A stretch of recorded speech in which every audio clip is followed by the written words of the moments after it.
millions of records and were the first Canadian rock band ever to tour Europe. It all started in Calgary with a six-man group originally known as the Rebounds. It's December 1964, and the Rebounds, started by 16-year-old drummer Kim Meyer, are on their way to an appearance on a local Calgary dance show. It proves to be a fortuitous moment because the program's host, legendary promoter Mel Shaw, offers to manage the band.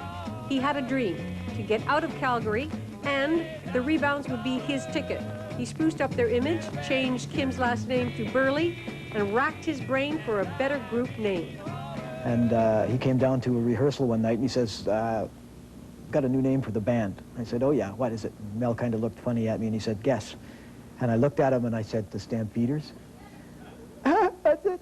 Because it was the worst name I could possibly think of, you know, because everything in Calgary was this. We had Stampede Motors, Stampede Donuts, Stampede everything. And I was 16 and mortified that I was going to be in the Stampeders. The group moved to Toronto in 1965, and after playing for 2 years in Northern Ontario bars, the three older members left. They were all like our big brothers. They were all about 6 years older, and they couldn't stand it, you know. And they left, and there was twice as much money, and we could all eat a little better, so we just stayed as a trio. And they continued to eat better and better as the Stampeders took off with a string of hits, including Kim's Oh My Lady. Oh my lady,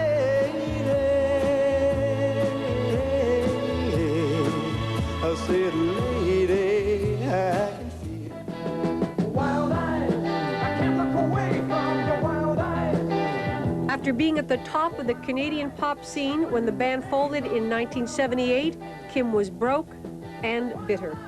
I stayed in my room and cried for 3 days or something, quite literally. It was very difficult. It was just life and circumstance, and the fact that you could become really well known in this country and not come out of it with a lot of dough. Okay, all of the miseries of the feeling of having been a tremendous failure after it's all over. You feel like a much larger failure than you really were.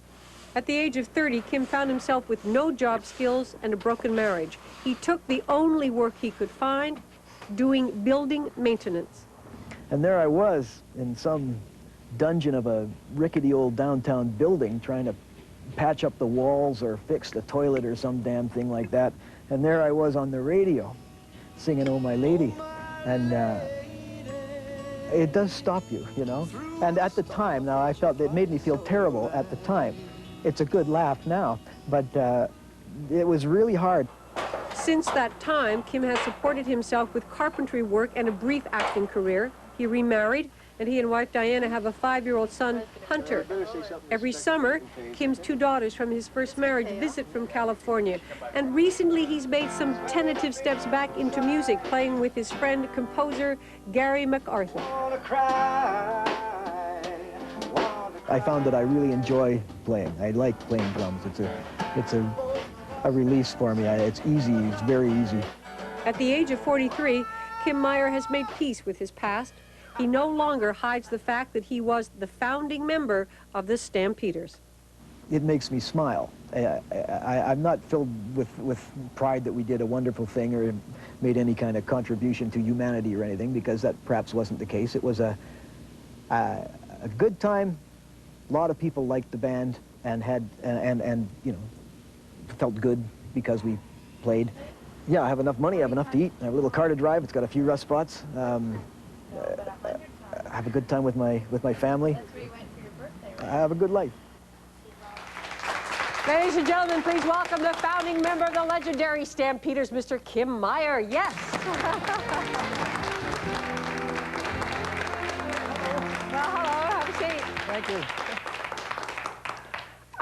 Oh My Lady, which you wrote for the Stampeders, it was their second largest selling single. Second largest selling single. How did you manage to not make any money? Well, I still get some money from that. But how can you go through this thing and come out? Well, you can come out broke. I mean, you can make $100 million and be broke soon enough. We did but you make really some gotta money. blow it. Did you blow it? Is that what you're saying? not in the modern sense of the word, but no, I think I think we spent it trying to become an international success. Oh, I see. And you kept reinvesting and yes, reinvesting. yes, until there was no more. It was like other Right. people's money. You know, it's an incredible story to learn that, because for most of us, you know, who thought of the Stampeders and everything that went with them, to see the story that you ended up doing that, people would just sit in their chairs and go, nah. I mean, that's an incredible journey to go through, from this to carpentry to the whole thing. What did you learn about yourself through this whole journey? Well, I learned that I had an image of myself when I was younger, and when the thing started to develop, and I learned that was false.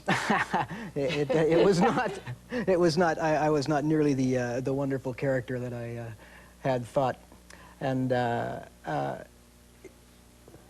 you learn how to. It's very odd to become a bit of a celebrity when you're quite young. Bit.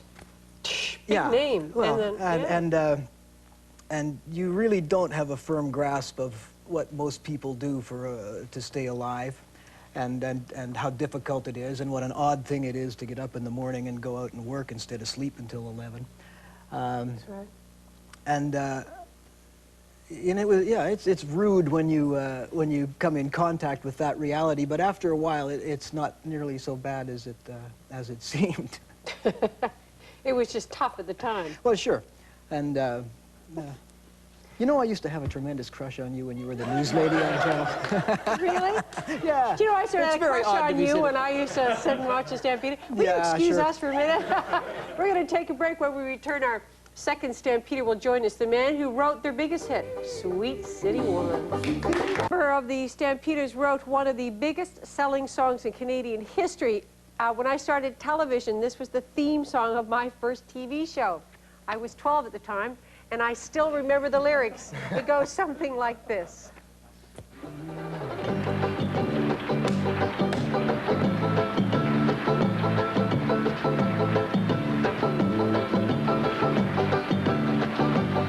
Well, I'm on my way to the city lights, to the pretty face that shines her light on the city nights. And I gotta catch a noon train, I gotta be there on time. Oh, it feels so good to know she waits at the end of the line.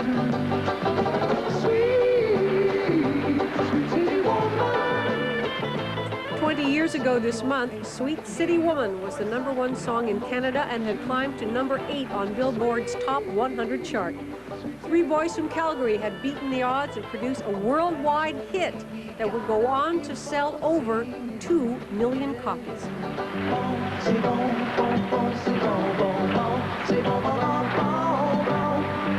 In 1971 was a very good year for the Stampeders, topped off with 3 Juno Awards, including Best Single for Sweet City Woman. At that time, Rich Dodson was the group's main songwriter. Well, I guess Sweet City Woman is definitely one of my favorite tunes. I was trying to write something like Montego Bay, believe it or not. So I like that song. I want to write a song like that. So if you can find a relationship between those two. Rich went on to write many other hits for the band, such as Wild Eyes, Carry Me, and Devil You. But in 1976, after the band expanded, Rich decided to call it quits. I guess I felt like I was just becoming a guitar player in a big band. It wasn't the same as the three-man thing. And it had lost a lot of excitement for me. While recording with the Stampeders, Rich had become fascinated with recording techniques and producing, so he bought his own 16-track recorder and set up a studio in his basement. Just wanted to move on to something else. And I always loved this recording, production, engineering. I always wanted to get involved in that. In 1978, he and his wife Mary Lynn set up their own record label called Marigold Records, which they still run out of their own home. I basically do everything but the music. Rich is the creative force, and I take care of business. I do promotion, custom manufacturing, anything that's the business end of it. I lock the door so he can't get out of the studio, and we're fine. Rich has graduated to 24 tracks now, and he's recently completed the co-writing and producing duties on a new album for Aquarius artist Debbie Johnson. Plus, he's almost done his own solo album. But he and Marilyn both agree that their best production has been their 4-year-old daughter, Holly. Oh, Holly adds another dimension to our lives. We waited quite a while. We were married 14 years before we had her. But we've enjoyed her so much. She's been a real joy. Yeah, it's great. And how does Rich feel about the 14 years he spent with the Stampeders? I was a very happy time. We laughed a lot. We traveled a lot. Experienced a lot. It was a very happy time. It was a lot of fun.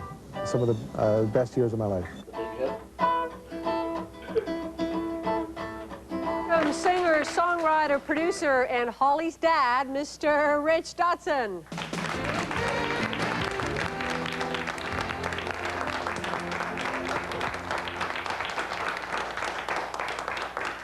Hi, Kim. Hi, Rich. Hi, Dini. Hi, Rich. Have a seat. I heard that one night, let me take you back here, I don't know how many years, but you're driving on the 401. And all of a sudden, out of WABC radio out of New York City comes this song on the radio, Sweet City Woman. First time you'd heard it, it's in the United States on an American, you must have flipped. Oh yeah, it was really quite exciting. I was always bothered by the background vocals being a little bit flat. But when I heard it on WABC, it was just perfect. No, it was really a big buzz. Is that true every time you hear it? Does your mind, does that little thing, see they're a little flat there in the background? Yes, it's insane, isn't it? You're a genuine nutcase. I know. And as you can see, I've been eating well. And we kept on eating even after the Stampeders. After the band, after 14 years, did you go through any sort of personal crisis after the whole thing came apart? Well, the same thing as Kim. I mean, being so reliant on the band for everything,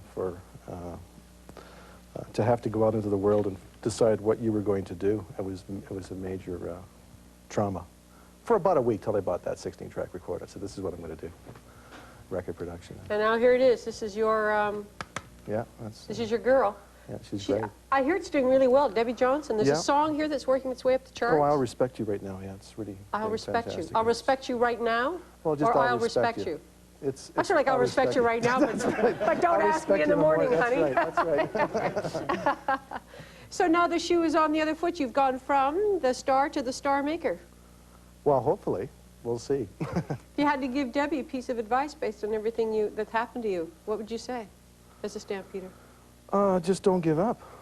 Don't I mean, keep on going. Just keep going. It's going to happen eventually. So. You guys like surprises? Good. No, I don't want any surprises. Well, we do have a surprise for you guys. This incredible piece of tape that we found. You're not going to believe what they're not going to believe this. Stay with us until we come back. No more Sid. The Stampeders appeared on Miss Teen Canada and did their latest single. This will surely bring back some memories. Watch this. Then came the white man. Then came the white man.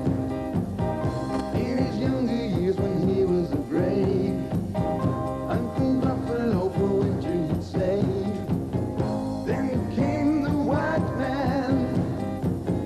Then came the white man.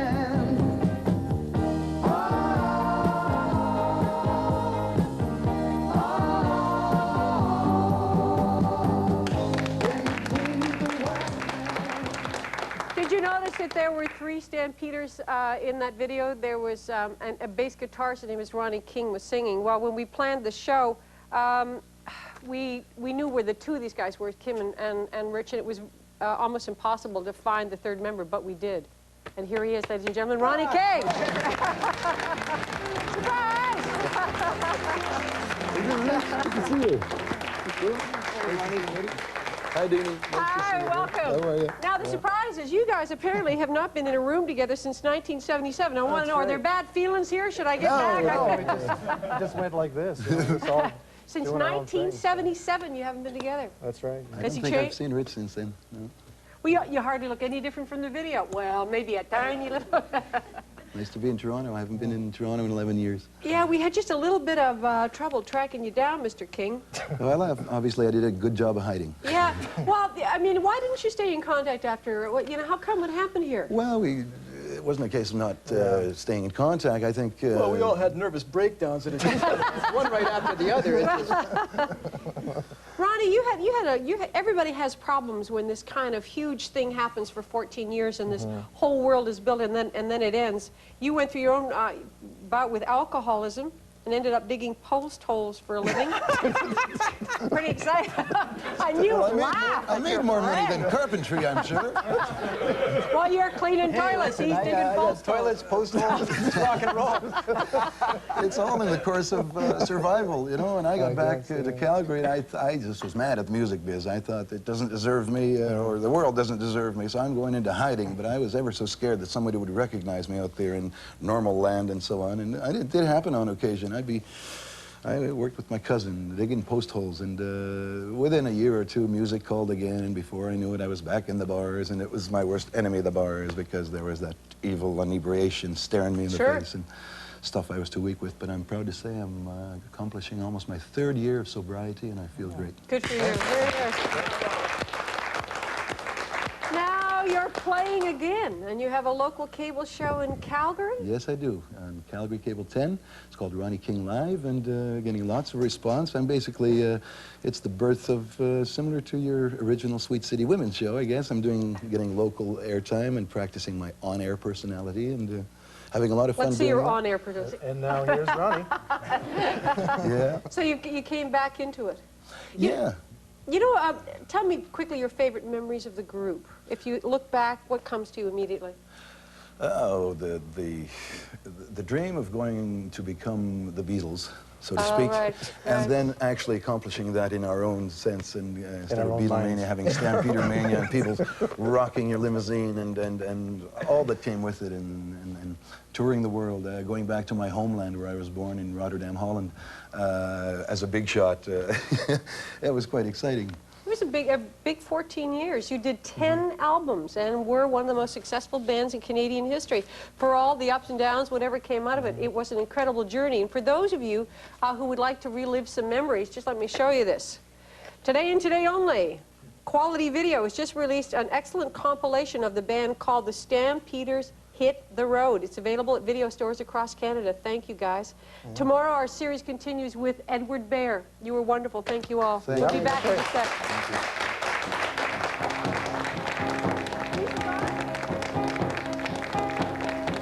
Rock.